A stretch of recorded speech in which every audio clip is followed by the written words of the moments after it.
views and opinions expressed in this program are those of the individuals involved and do not necessarily reflect the official policy or position of Radyo Agri 90.1 FM management.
Ayan, good morning mga ka-Radyo Agri. Ayan, syempre. Good morning mga ka-Radyo Agri na ating tagapakinig. At syempre partner, good morning. Good morning partner. Ayan, nagabalik na naman tayo para sa isang morning kwentuhan. Ayan, so syempre partner, no ngayon ay Wednesday. So, kumusta naman ang iyong week partner so partner, far? ano ngayon, very mainit na, no? Umiinit. Oo, medyo mainit. Wala masyadong bagyo ngayon. Salamat naman.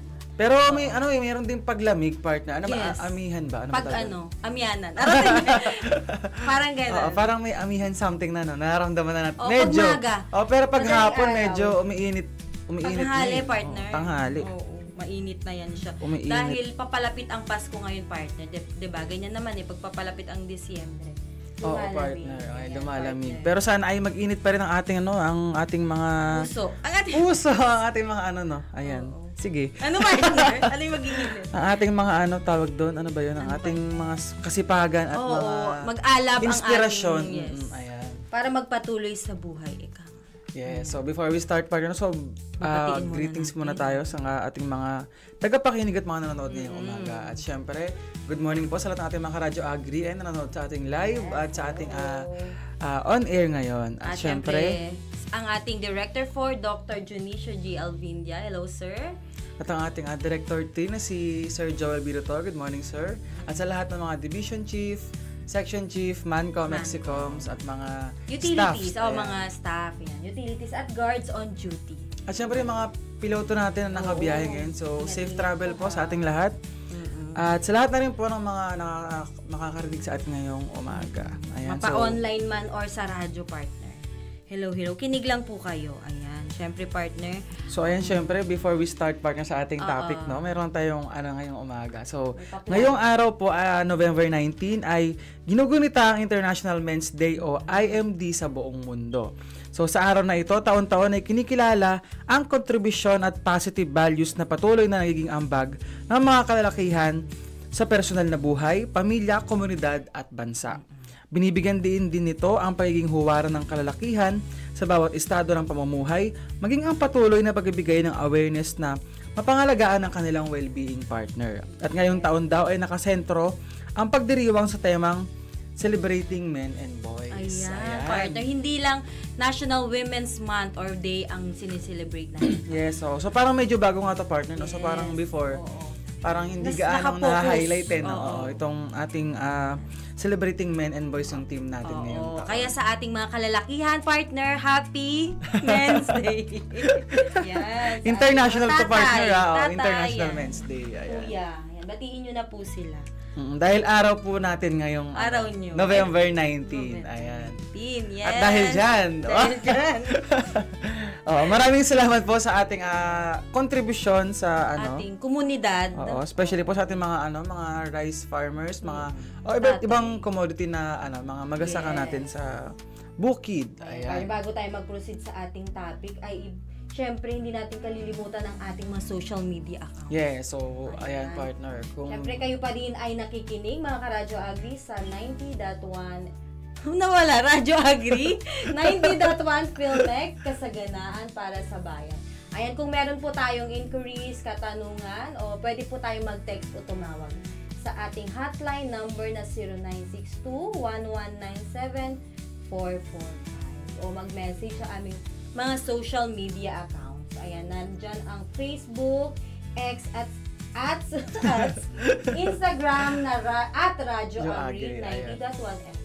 Ayan. Search lang po nyo yan. At para naman sa aming mga YouTube replays, maaari nyo po kaming mapanood muli sa mga nakaraang episode ng aming mga programa. So kung na-miss out nyo po yung aming mga nakaraang episodes or gusto nyo balikan ang episode ngayong umaga ay i-type nyo lamang po ang Radyo Agri 90.1 FM sa YouTube at i-click ang like, share at subscribe.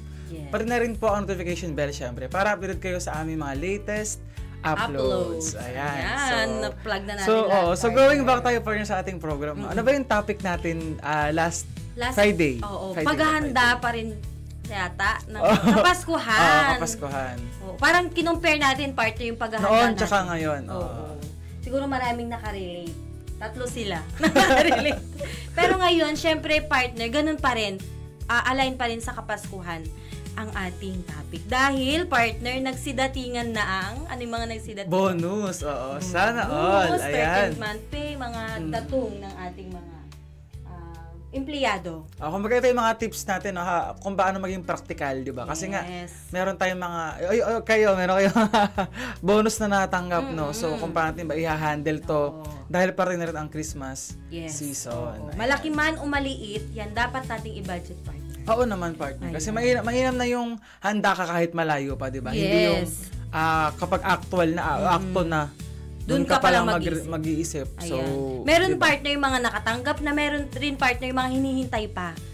So, wait lang po tayo. Ito po, may ang ating mga may pa-tips kami ni partner. Kabonusan. 13-month pay, ayan partner, mga incentives, cash gifts, yan sa mga private company, meron din sila, di ba partner? Partner. Actually, sila may parang 14th o 15th marami month. Din sila. Parang gano'n, di ba? Mas Ayan. marami silang nakalagay na bonus. Pero depende naman yun, partner. Hindi naman natin kabisado kung at magkano. Kung Pero magkano, meron, kumbaga. Dahil likas sa mga, sa Pilipino, di ba, ang mga ganyan-ganyan. Tsaka parang nagniningning yung mga natin pag nakarag tayo ng bonus. Ayan. Parang hindi ginaganahan ni partner. Tsaka pag December, hindi mawala yan. Talagang yun yung bonus. Yun yung term na bonus. Ayan. Siyempre, paano ba natin, partner, gagamitin ng matalino? Take note, matalino. Para hindi daw maubos agad. Applicable parang rin. Sige. Mga konting tips lang to na pwede nilang i-adapt, partner, no? Kung applicable sa kanila. Oo naman. Baka baka makatulong sa kanila, ganyan. Yes, or baka, tingnan po natin kung saan po applicable sa ating, ang mga tips na ibibigay po namin ng aking partner. Ayan. So, simulan mo na, partner. Ano ba yung ating tip number 1? Number 1 daw. Rule of thirds. Naku, hindi lang sa photography meron ang rule of thirds, partner. Meron din sa pagbabudget ng pera. 1/3 daw for needs. Ayan. Ano ba yon? Pambayad utang, bills at insurance. Ayan. At 1/3 din daw for savings, emergency fund at investment daw naman ito. At syempre 1/3 din daw para sa mga, yung mga tuwang-tuwa sila, wants. Regalo, handa sa Pasko at travel. Ayan, partner. Ano mo ba to? Parang pinapractice mo ba to? Hindi. Kahit naman hindi Pasko, partner. Parang siguro, na-practice ko na kasi hati-hati naman. Kumbaga may naka-divide naman na yung yung bayad. Siguro yung savings lang yung charot.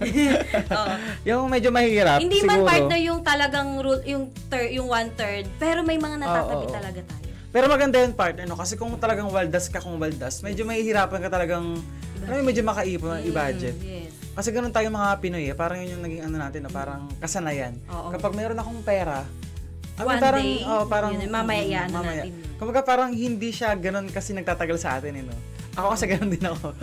Parang likas naman sa atin na parang pag nakatanggap ng medyo malaki, ayan, talagang parang alam mo yung deserve ko to. Yes, ayan na parang, naman tayo, naman tayo ayan. So, meron tayong pa-comment ngayon, partner, na Sir Ezekiel Aquino, ayan. So, good morning. Shoutout po sa Team 43, ang mga gwapong tech ng Converge. Ayan. So, good morning, sir. Ayan. At sa kanyang mga gwapo na tech daw ng Converge. Ayan. Hello po, Sir Ezekiel. And sa mga gwapo-gwapong tech. Ayan. So, stay tuned na po kayo dyan, sir. Samahan niyo po kami para sa isang morning kwentuhan. Pwede rin po kayong mag-comment ng mga pa-tips nyo din, sir. Kung ano po yung practice nyo, ano po yung mga baka hindi namin nabanggit na makakatulong din sa ating mga ka-Radio Agri. So, comment nyo lang po yan or i-message nyo lang po kami ngayong umaga. Yes, partner. Ayan. So, gawin ba tayo partner? Ikaw ba partner na ano mo ba ito? Na-practice mo ba itong rule of thirds na to? Kahit hindi Pasko partner, dahil nga, siyempre may pamilya na tayo, para obligasyon na natin na magtabi, emergency fund, dahil merong mga umaasa. Kumbaga, pag merong anak natin. merong, kumbaga, emergency na hindi naman natin, syempre, emergency, hindi natin, may mahugot tayo. Meron tayong mga pangyayaring hindi natin ina-expect na mangyari talaga, di ba? Kahit na hindi siya talagang hinati-hati ng equally divided, pero meron, partner. Tsaka yung sa health. Sure natin. Yung sa health partner, siguro yun yung wag nating tatanggalin sa ating sa 1/3 na yon siguro. Kasi alam mo parang ang daming nangyayari sa paligid, ang daming mga sakit, ang daming mga emergency na hindi natin talaga control, di ba? Whether natural man yan or talagang mga dahil sa pagod, sa mga pangyayari sa paligid. Mahalaga, partner, na may naitatabi tayong pang medical expenses. Ayan. At saka, partner, unahin muna natin yung mga pambayad sa utang. Emphasize natin dito sa rule of thirds. Bills muna, unahin, no?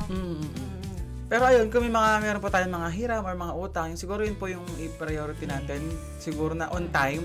Kasi di ba, alam mo naman, malakas ang tawag doon, ang social media ngayon, parang sobrang accessible sa lahat. So, anything na maliit ka ng bayad, ipopost ka. Yung mga mga ganun, di ba? Mga lending, tawagan ka, di ba? So, parang yun lang. Settle muna natin. Kung meron tayong mga hiram or mga hiniram na pera talaga, ay magbayad tayo on time. Para naman muna natin yun, no? I-prioritize natin. Kasi para syempre, kalmado yung isip. Nung pinahiram ka, di ba, parang ang bilis kang pinahiram. Yes. So, dapat mabilis ka ring bayad. Dahil may pangangailangan din, kumbaga yun. Pero yun naman, as much as possible talaga, ako personally partner, as much talaga, medyo, kahit wala akong savings, basta wala akong iniisip na pabayaran na utang. Yes. Medyo mahirap kasi partner yun, halimbawa yung pera mo, hindi mo kasi, kabisado kung kailan darating, di ba? Hindi mo alam kung yung patuloy ba or what. So as much as possible po, yung mga tips namin naman ay kaya kami nagbibigay ng tips na ganito para kung hangga't maaari maiwasan din yung utang, partner, no? At para personal experiences din natin, partner. Kumbaga baka makatulong sa inyo makapag-budget, di ba? Na malabas na yung panghihiram, di ba? Hangga't maaari. Ayan. Partner, sa second, tip. Ito na, partner, nabanggit mo kanina, yung avoid daw yung one-day millionaire syndrome. Ito parang napaka-mainstream ito sa mga Pinoy, no? Common mistake. Kumbaga, wag daw maging impulsive sa pagka-shopping, unplanned na gastos, which is, akala, which is laging nangyayari talaga, partner, no? Tapos, multiple sana all. Ayan, yung mga ganyan na sana all. Deserve ko to, yung mga ganyan yung Kung meron daw yung tips na para ma-avoid daw yung one-day millionaire na to, partner. 24-hour rule before buy. Kumbaga, partner, isipin mo muna, pag-isipan mo ng isang araw, kumbaga, being impulsive, di ba? Halimbawa ngayon, gusto ko kunwari bumili ng sapatos. Yes. Gandang-ganda talaga ako. Naka-add to cart na, ito na. Nakita mo na eh. Nakita ko na. Pero, kahit sobrang gusto mo isang bagay, pigilan mo yung sarili mo kahit 24 hours. Ayan, tama nga.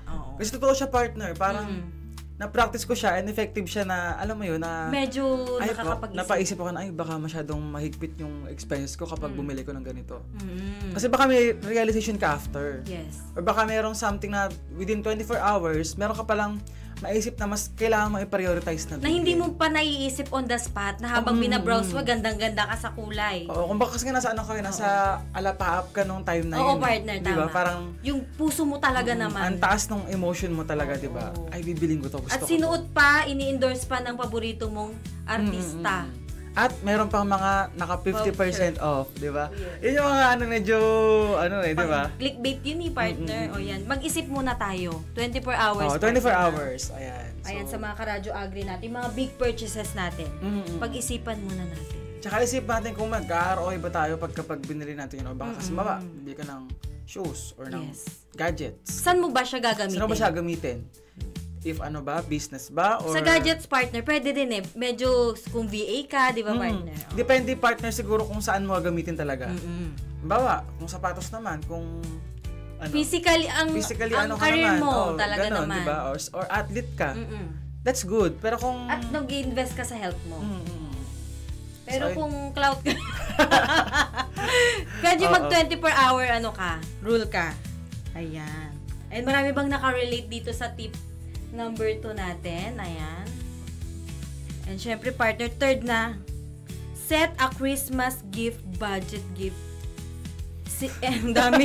Nambulol ako Set a Christmas gift budget gift envelope system. Partner, parang hati-hating envelope lang to parang sige. Ganun, partner Ayan. How to say may budget ako nang hindi nakakahiya. Paano yun? Kumbaga, partner, pagbabudget lang to, parang sa number 1, parang ine-envelope system mo. May ginagawa label. yan ng tita ko dati, partner. Parang may brown envelope siya na ito for electric bill, for food. May label pa yan siya. Kumbaga parang kasi tayo na pag-mimix natin yung pera Yes. Yung kapag nakapaghalo-halo kasi yung partner, ang hirap i-determine kung ano pa yung mga di mo nabayaran. At least kapag halimbawa nawala na yung pera sa may envelope na to, ay nabayaran ko ng electric natin. Ay nakakapag-grocery na ako. Yes. So wala ka nang ina-expect or makakalimutan na mga bills. Oo, na bills. In a way din doon, parang talagang hati-hati na. Hindi ka na mga problema na sa 10K na to. Ano pa ba hindi ko nabayaran? Ano pa ba yung budget ko? At least allotted na, di ba? Oo. Minsan, partner, sasabihin mo, ay, ang dami kong natira. Yung pala, may hindi ka nabayaran. At ginastos mo na. Yes. Yan ang kagandahan ng envelope system na to. Medyo sa iba siguro, partner, medyo nakaisip na medyo tedious, medyo matrabaho. Pero mga busisi pa yan siya. Pero kasi, to be honest, talagang talagang helpful talaga siya. Totoo. Kumbaga parang ino-organize mo kasi yung expenses mo Parang sa planner lang din, kapag nagka-plan ka ng isang bagay, di ba? May mga timeline yan. May label yan. May mga label, di ba? So, kailangan po talaga ng ganun, ng label. Iba pala yung hindi kailangan. lang sa budget. Oo naman, oo. Lahat ng aspeto ng buhay. Yes. Ayan. Yes. Sa envelope system. At ang next natin ay save first daw before you spend or pay yourself first strategy. Ayan. Kung parang mag-save ka daw muna bago mo sabihin na deserve ko to. Ganon. Parang, di ba nangyari kasi baligtad? Kailangan, deserve ko muna to. Bilhin ko muna to. Yung matira, savings ko. Yes, oo, walang matira. Di ba yun yung common na nangyayari talaga di ba? Parang, ay, bibiling ko muna to, kailangan ko to. Pero, once ba talaga yan? Or, needs ba talaga yan? Or, once lang talaga. Di ba? Pagdating ng sahod, partner, anong una mong ginagawa? Ikaw? Siguro, unang sahod? Oo, kung halimbawa, unang sahod, nakasahod ka na, ano yung una mong parang kinukonsider? Itatabi mo ba siya or pambibili mo siya? Ikaw, partner. Ano experience? Sa akin, ngayon, pinang-grocery ko muna. Ayun. Yung mga essential, like mga sabon, shampoo, toiletries. Yes. Ayun, mag-i-stock muna ako ng medyo pang 1 month talaga. Ganun kasi ko, partner, kasi parang nahaselan ako na palisaw-lisaw punta-punta. Bili ng mga patingi-tingi. Ayun. Tsaka in a way din, kapag kasi pumunta ka sa may mga ibang mga, alam mo, tulad ng binibili natin, di ba, na medyo mura-mura. Yes. Pag bulk kasi mas mura, di ba? At syempre, pamasahe, partner. Tsaka less sa mga pamasahe, less sa pagkapunta ka ng bayan. Kakain ka pa Kakain niyan ka siya. pa, di ba? Oo. So, in a way na nababawasan na expenses mo kasi. Ayun. So, ganun ko After, siya. mag-grocery ka muna, mga needs mo muna. Oo, ayan. Tapos next doon, syempre, isettle ko muna yung mga bills sa apartment. Yes. syempre, dapat maging responsible tayo sa mga pagbabayad ng kuryente, tubig, internet. So, kapag nabayad ko na lahat yon, doon mo muna titignan. Doon ko titignan kung may tira ba ako na pang wants. Kapag wala na, at tingin ko alanganin, savings na lang. Yes. Kumbaga parang nagkatabi ka ng konti-konti para Emergency. may mahugot ka in case of emergency. Tama. Ay, eto partner, etong number 4, parang ano to, case-to-case partner. Siyempre, titingnan mo muna kung anong matitira bago ka mag-save Hindi siya agad-agad na, ay, bakit wala kang savings? Kasi hindi naman tayo lahat nakakapagtira ng pera sa sahod natin. Yes, hindi mo naman isipin, kukuha agad ako 50%. Ititignan mo muna. Diba sabi kasi 30% daw is goes to savings. Yes. Pero kasi yung 30% na yun sa iba, malaki. Ang laking porsyento nun sa sahod mo na pwedeng ipangbayad niya, ipangbigay sa parents niya, ipangbili ng gamot. Yes, yung mga breadwinners natin, baka hindi pa siya applicable dito. Oo. So, yung mga tips naman po namin, depende naman sa situation na meron tayo. But I think naman na yung iba naman ay makaka-relate naman, no, partner? Yan, partner. Number 5. Financial red flags, partner. During Christmas, yung mga unnecessary loans, ayan, mga shopping, ano ba yan, tawag dyan, partner, mga later to pay, parang ganun, no? May uso yan sa mga online shopping. Ayan, buy now, pay later, pitfalls, peer pressure spending, lalo na ngayong Kapaskuhan, partner. Paano natin ino-overcome yun? Siguro, partner, itong number 5, red flag siya, pero at some point, sa iba, medyo helping siya. For example, we have scenario na may mga delayed yung sahod, mayroong mga nasalanta ng bagyo, di ba, ganyan. Ito kasi mga pay later, partner, medyo nahati siya kasi ng monthly, di ba? Halimbawa ako, for example, I don't have enough personal experience mo to. Money ngayon, but kailangan ko ng gamot. Meron kasi tayong mga online na nabibili na gamot, di ba? Yung mga hindi kailangan na reseta, like yung mga vitamins, yes, mga vitamins, supplements. Supplements na kailangan ng katawan, di ba? May mga ganun kasi na nabibili mo rin online. Oo. Pero halimbawa ngayon, wala kang sahod, delayed yung sahod mo. Pwede kang gumamit ng pay later. Buy now, pay later. Pero with moderation. Yes. Ito kasi nangyayari, partner, na dahil akala natin medyo maliit yung babayaran na sa month na to, nahati-hati siya. Umorder ka ulit ng mga once. Kumbaga, na-boost yung ano mo yung nag-add up. Kasi tayong Pinoy, nahilig tayo sa mga hati-hating bayad iniisip natin lagi na installment na medyo nakakatipid. Yes. Pero ang downfall kasi noon, dahil nga, hindi mo ramdam yung binabayaran ngayon, hindi mo na tawag doon, na monitor yung expenses mo, na sa pay later pa rin, palaki yung amount. Na out of budget ka na pala doon. So, yun yung naging, siguro, downfall lang din. Pero at sa iba, kung magiging responsible user ka talaga ng pay later, I think that would be, parang helpful talaga. Beneficial sa kanila. Hindi lang sa online partner, yung mga credit card, kung talagang mag-spend ka ng matalino, spend smart, yung mga installment, okay siya babayaran mo on time dahil nakakatulong naman.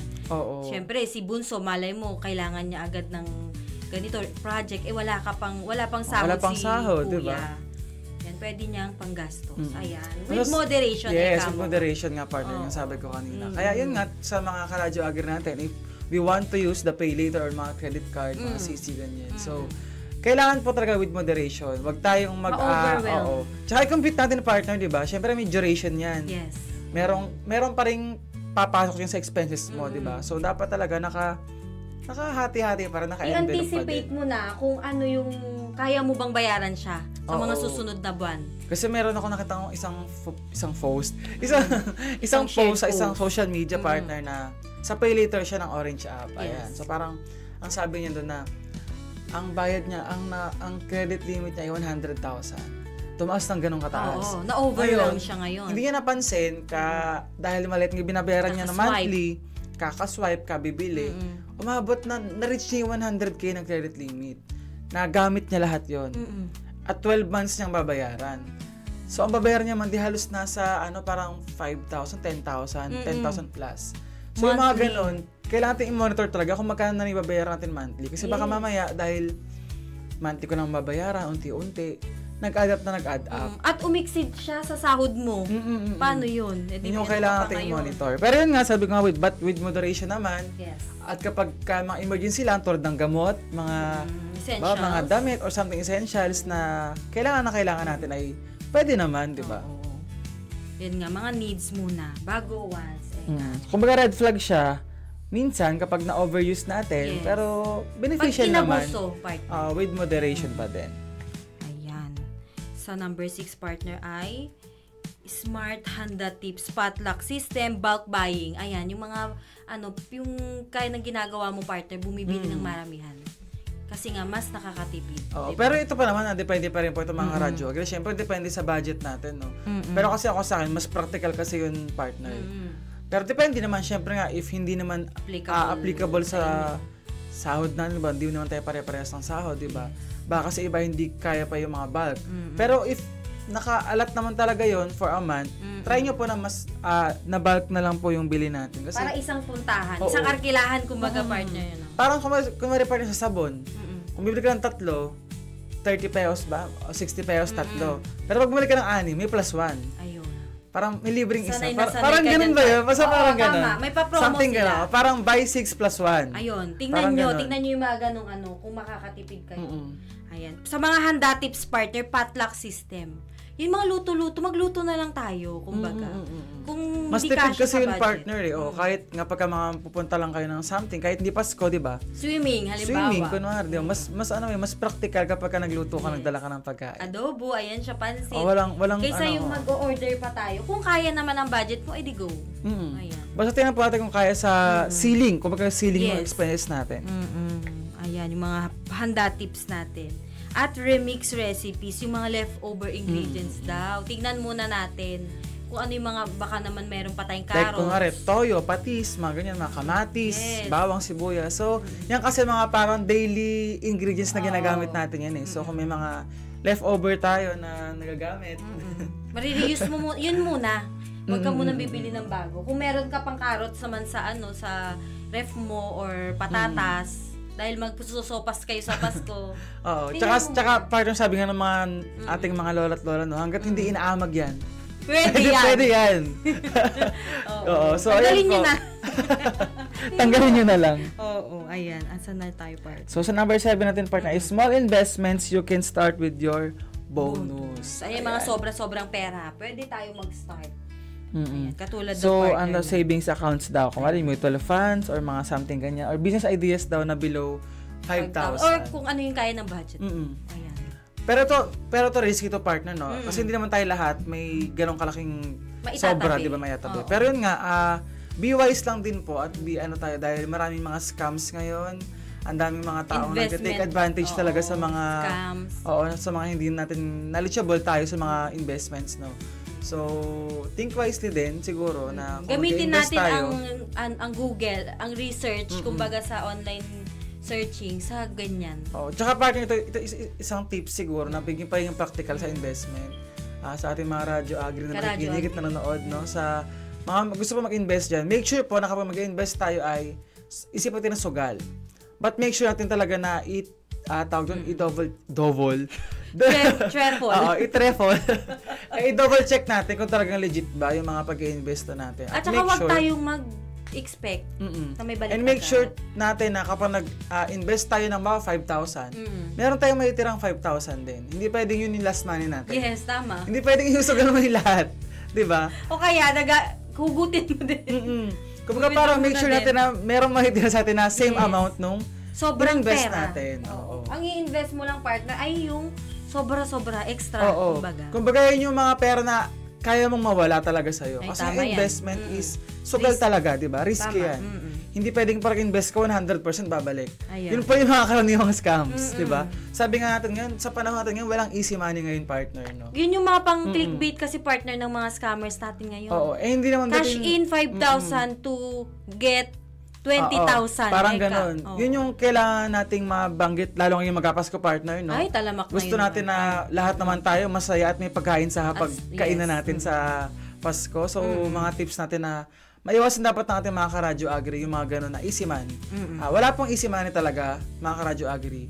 And, totoo po yun. Talagang walang investment na mabalik na 100%, 200% within the span of a month, di ba? lahat ay may patience, merong ano yan, may dugot pawis. Maging vigilant tayo na walang pera na nakukuha ng overnight, 100% agad ang ROI. So, totoo yan mga karadyo agri Totoo na ngayon, lalo ngayon partner. Maraming kumakalap. Yung mga text messages lang. Click this to get 5,000. Ayan maging ano tayo. Tsaka dahil nga magpapasko na partner, mas maraming, alam mo yun, mas maraming scammer talaga. Kasi nga, maraming alam mga nila bonus, na marami diba? tayong... Tsaka yung mga Pinoy din kasi, hindi man natin sila masisi na sa gusto nilang marami silang handa sa Pasko at or maraming maibigay sa kanilang mga pamilya. Nagre-risk ngayon. Pero yun po dapat iwasan din natin, no? Dahil risky talaga. Saka gustuhan nating may ma-return sa atin ng malaki. Mas malaki na mas malaki yung nawawala. Ayan sa mga karadyo agri natin. Huwag niyong i-click kung ano man yung pinapakita. Lalo yung mga link na sinasend bigla, di ba? Partner. Huwag tayong click ng mga link na hindi natin familiar, di ba? At yung mga tumatawag, partner, na yung bangko mo daw ay meron kang points sa ganito or what. Okay, nanalo ka ng 500,000 send OTP. Ganon pa yan siya. So, maging aware lang po tayo. Ito awareness lang para tayo ay lahat ay may masayang Pasko, di ba? Yes. Masaya at parang magaan sa dibdib. Yes. Kasi ang hirap na magpapasko, may bonus ka, tapos na-scam, di ba? Ang sakit. Aray ko. Ayan, pera na naging bato pa. Ayan, partner. At syempre, ang preparing for January. Huwag magpaka, ubus agad, partner. Kumbaga ito kasi din yung common na nagiging common mistakes talaga. Ay, ubusin ko tong bonus ko December lahat. Ano to? Tawag doon. Season of giving and happiness. And happiness. Walwal ka kung walwal. Pero, tingnan din natin kasi baka January naman. Wala na pala talaga. Paano yan siya? Oo. Diba? Tsaka yung assurance na sahod ba agad? May trabaho ba agad? Pagbalik, diba? So parang, wag tayong maubos biyaya sa isang gabi, di ba? Or isang season. Isang season. Oo. Kumbaga maging matalino talaga tayo sa paggastos. Tsaka budgeting. Although mahirap para bang ang galing. Although mahirap to partner, no? Kasi tayo hindi rin natin hindi rin tayo ganoon ka-expert when it comes to budgeting. Pero yung pero ito nga ay parang i-share lang natin at sabay-sabay tayong matuto partner, di ba? Totoo yan. Ng mga Hindi how rin to naman budget tayo things na medyo mahirap talaga. May reality check pa talagang may 5-week January. Isipin mo partner na may 5 weeks daw ang January. Ang tagal kasi partner no? Na isipin mo wala kang sahod nun. Yun ang parang i-anticipate mo na. Kumbaga dapat may allotment ka with sa month na yon, no? So, ayun. Ubus biyaya.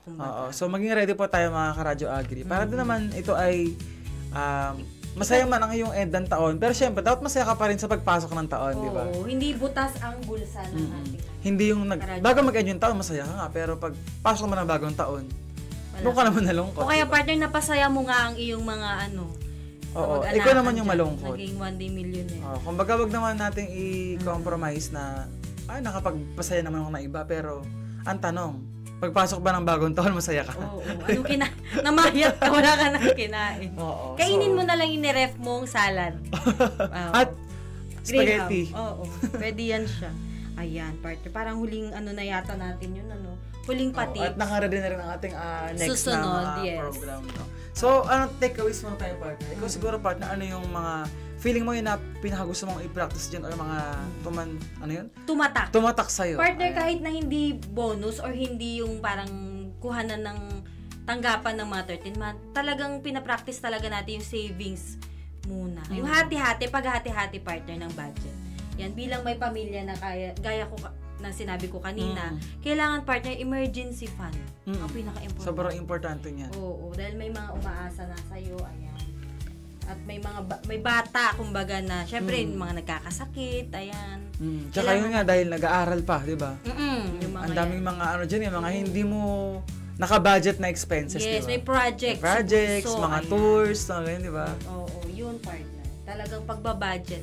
Paghati-hati. Ayan. Ikaw partner, ano yung pinapractice mo? Wala pala no. 1 million Siguro sa akin partner yung pagiging hindi paghati-hati siguro ng budget kasi partner. Hindi alado yung savings ha. pero at least kumbaga sabi ko nga, ito yung lagi kong sinasabi sa mga friends ko din na hindi ako ma-savings na tao pero yun nga parang ayoko nung meron akong matagal lang iniisip na utang, ganun. Parang unahin ayoko muna.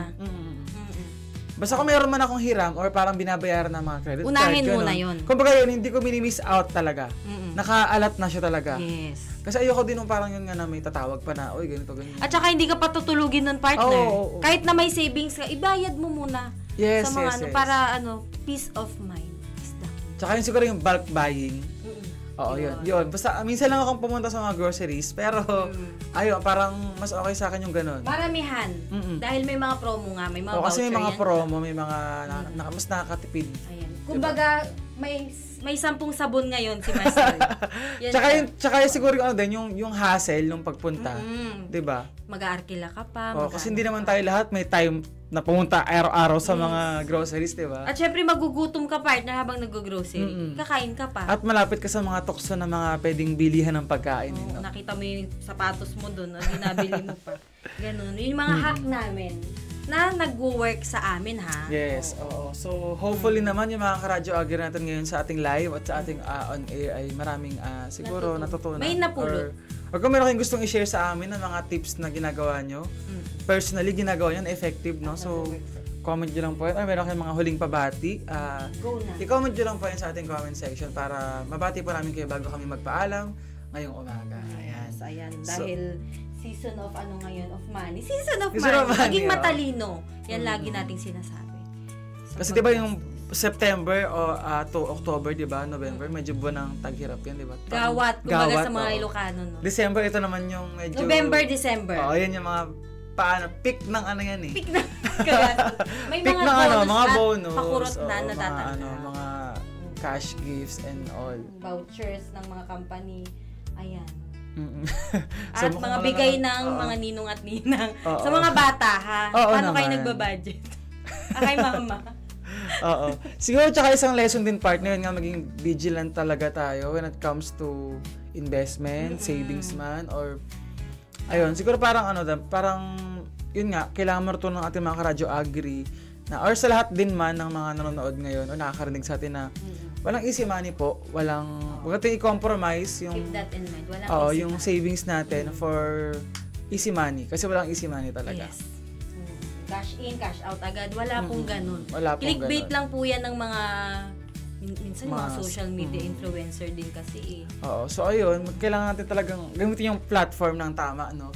Hindi dahil meron tayong nakita influencer, meron tayong mga Crush ambassador natin yung or mga artista, no? Kumbaga parang be vigilant, alamin natin kung paano ba nag-work. Too good to be true, Oo. 'di ba? Sabi nga kapag too good to be true ang offer, huwag mong patusin kasi wala namang mag-research easy ka. money, diba? Kumbaga parang kailangan mo talagang pagtrabahuhan lahat nung pera na iniwan. Lahat partner. Diba? Oo, paghirapan natin. At sana ay meron tayong mga nakuha tips para naman sa Pasko ay Masaya. diba, masaya at walang masagana. malungkot na na-scam, walang malungkot dahil hindi nakapag-budget. Diba? Naubos Mga ang pera. ganun. So, ayaw nating marinig yan. pero ayun. Meanwhile, tayo pala. Ayan, partner. Ayan, so salamat mga karadyo agri at sinamahan nyo kami sa almost 1 hour na kwentuhan, no? Ayan, syempre gusto ko rin pasalamatan ang aking partner at ang ating tech team, ating anak dyan sa gilid na si Faydan. At ang ating mga susunod na mga anchor, ayan, nagre-ready na yan sila. Ayan. So muli, I am Lloyd. And I am Jonah. Abangan nyo muli kami. Sa Friday. Ayan. Ito pa rin po ang Morning Kwentuhan. Dito lang kayo. Dito lang yan sa Radyo Agri, 90.1 FM. Kasaganahan para sa bayan. So bye for now and see you on Friday.